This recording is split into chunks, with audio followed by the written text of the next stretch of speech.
السلام علیکم، میں ہوں محمد روحان تنوی۔ پیار ساتھیوں، آج کا میرا موضوع ہے انوکھا انعام۔ تو اس دلچسپ کہانی میں آپ کو سنانا شروع کرتا ہوں۔ سینکڑوں سال پہلے جب بادشاہوں کی حکومت ہوتی تھی تو ایک گاؤں میں ایک غریب ماہی گیر رہا کرتا تھا۔ وہ روزانہ دریائے ستلج کے کنارے پر مچھلیاں پکڑنے جاتا کرتا تھا۔ تو ایک دن اس نے ایک بڑی مچھلی پکڑی۔ اس نے سوچا، کیوں نہ میں یہ مچھلی بادشاہ کو جا کر پیش کر دوں، بادشاہ مجھے منہ مانگا انعام دے گا۔ وہ بھاگتا ہوا محل کی طرف بھاگتا ہوا گیا۔ محل کے دربان نے پوچھا، تم کون ہو؟ اس نے کہا، میں ماہی گیر ہوں۔ دربان نے کہا، میں تمہیں اندر جانے دوں گا، بس ایک شرط پر۔ ماہی گیر نے پوچھا، وہ شرط کیا ہے؟ دربان نے کہا، میں تمہارے انعام کے حصے سے آدھا میں لوں گا۔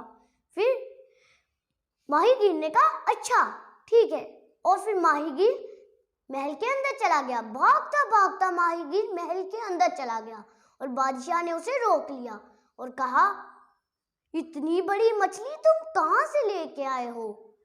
اور بادشاہ اور پورا دربان حیران رہ گیا کہ اتنی بڑی مچھلی کہاں سے یہ لے کے آیا۔ پھر بادشاہ نے اس سے پوچھا کہ تم کہاں سے لائے ہو؟ اس نے کہا، میں یہ صبح صبح دریائے ستلج سے لے کے آیا ہوں۔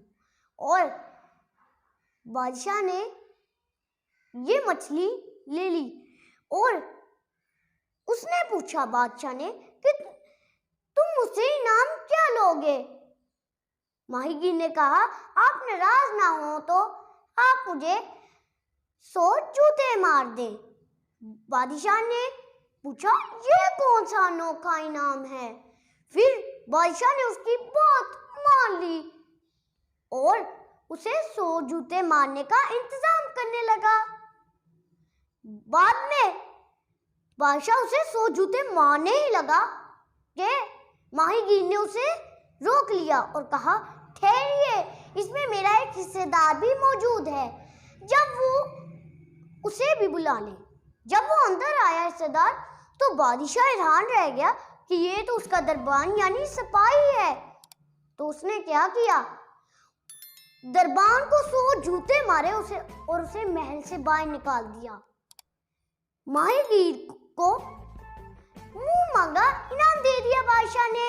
اخلاقی سبق، مجبوری سے فائدہ نہیں اٹھانا چاہیے اور اپنی روزی حلال اور جائز طریقے سے کما کر اس پر شکر ادا کرنا چاہیے۔ لالچ کا انجام برا ہوتا ہے۔ شکریہ۔